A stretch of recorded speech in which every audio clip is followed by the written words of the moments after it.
entrevistamos, la agencia internacional Sputnik entrevistó a Leonardo Crociato, que es el abogado del expresidente Pedro Castillo. El abogado de Castillo pide una audiencia con usted. Él nos dio esta entrevista desde Buenos Aires, en Argentina, para hablar sobre la detención de Castillo y la violación de derechos humanos que fue víctima y que ahorita está preso. Además habla sobre el tema de el gobierno de Dina Boluarte en Perú y sobre estos más de 70 fallecidos que hay en ese país, y además que si podría recibirlo aquí en México, ¿cuándo podría recibirlo? Esta entrevista fue publicada hoy en el portal de la agencia y saber si podía, pues sí. Sí, cómo no. Además, porque hace una semana él se reunió con el presidente Gustavo Petro en Colombia y ha pedido el presidente Castillo, pues sí, visitar a todos los mandatarios de América Latina para el apoyo y refrendar. ¿Y usted también qué opina sobre eso? Sí, nos ponemos de acuerdo, pues ya saben cuál es mi opinión sobre este tema. Creo que fue una injusticia que se cometió, se violó la democracia, porque el presidente Castillo fue electo por el pueblo de Perú y se le destituyó con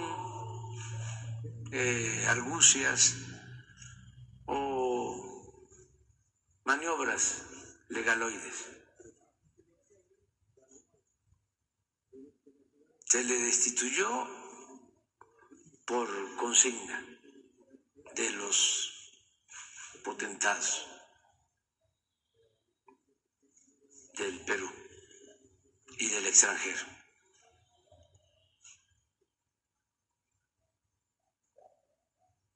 Y en eso, por ejemplo,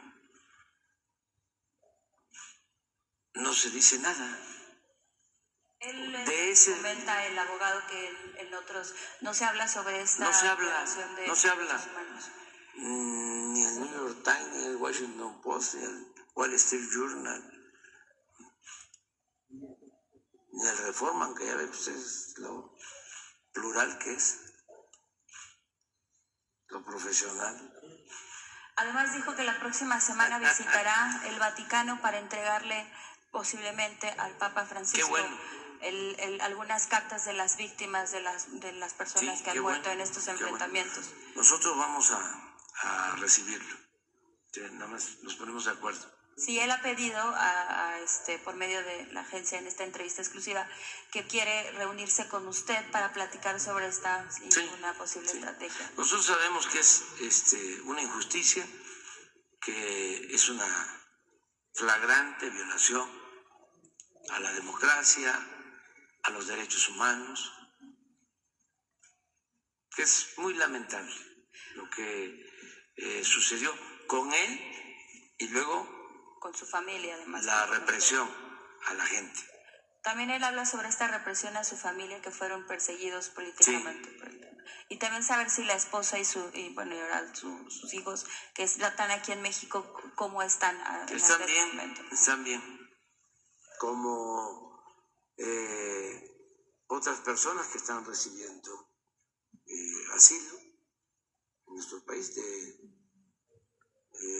otras naciones, porque nosotros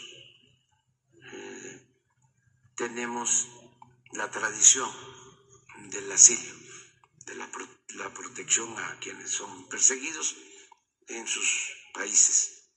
Entonces lo puedo decir, sí, con Jesús lo podemos. Sí. Muchas gracias. Por supuesto que sí, es lo que pretendo hacer en el mes de abril. Pablo es un líder admirable, uno de los fundadores del Grupo Puebla. Junto a Petro es el líder que más fuertemente apoya al presidente Castillo, y por eso para mí, como abogado de Castillo, es vital encontrarme y poder intercambiar ideas con el presidente de México, y espero estar próximamente en ese país, naturalmente, sí. Rebelión es un delito que implica alzamiento con armas, y no hubo ningún alzamiento con armas. Con lo cual no hay ni rebelión, ni conspiración, ni flagrancia, porque la flagrancia supone ser detenido en el lugar de los hechos y mientras se está cometiendo el delito. A Castillo lo detienen en un auto yendo a la Embajada de México. El procedimiento del Congreso es irregular y los congresistas peruanos lo saben, por eso no quieren llamar a elecciones. Entonces yo diría que fue un discurso que no cumple ni siquiera con las formalidades del mensaje a la nación, que ninguno de los delitos por el que se imputa a Castillo se configuró penalmente. ¿Qué alternativa hay? Restituirlo y llevar adelante un proceso conforme al ordenamiento peruano, es decir, conforme a la ley. Y después que el Congreso decida si corresponde inhabilitar, suspender o vacar, o lo que sea que corresponda, pero que lo hagan respetando el debido proceso, cosa que hasta ahora no sucedió. Creo que tiene que ver con el racismo que predomina en algunos sectores económicos y sociales concentrados del Perú, como en Bolivia pasó con el golpe contra Evo Morales. Pero en Perú el racismo es muy fuerte y Castillo es el primer presidente rural de la historia del Perú, que fue apoyado por las rondas campesinas y por los indígenas que nunca estuvieron representados. Y por eso piden una nueva constitución, porque Perú es uno de los pocos países de la región que no tiene una cuota indígena, cuando según el último censo un cuarto de la población se reconoce o se autopercibe indígena. Y Castillo representa a esos sectores tradicionalmente excluidos y discriminados. Este año y el año que viene vencen concesiones de contratos ley de la época de Fujimori. Y yo creo que las empresas que iban a renegociar esos contratos el próximo año o el 2025, es decir, bajo el gobierno de Castillo, no querían a Castillo como interlocutor porque él quería nacionalizar algunos recursos, no iba a renovar algunas de esas concesiones y privatizaciones de la época de Fujimori, que esos son los dos ejes de la destitución real.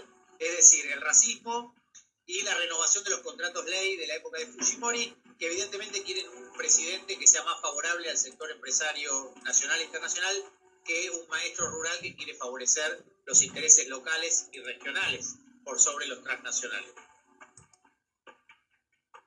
Por supuesto que sí, y por eso la mantienen en el poder pese a haber asesinado a 70 personas. Vos fijate que si no hubiera complicidad de cierto sector empresario local, ningún presidente con 70 cadáveres puede seguir en pie. Es insólito lo que pasa en Perú, pero yo estoy seguro que va a durar muy poco porque ningún gobierno en el siglo XXI en América Latina que puede haber asesinado a 70 personas puede seguir en pie. Lo que sí nos indican estas muertes es quién dio realmente el golpe de Estado en el Perú, ¿no? Él lo que pide es una nueva constitución. Fíjate que el Congreso peruano tiene 6% de aprobación popular. Es muy antidemocrático lo que sucede en Perú. Un gobierno, un poder ejecutivo con asesinatos y un Congreso sin legitimidad.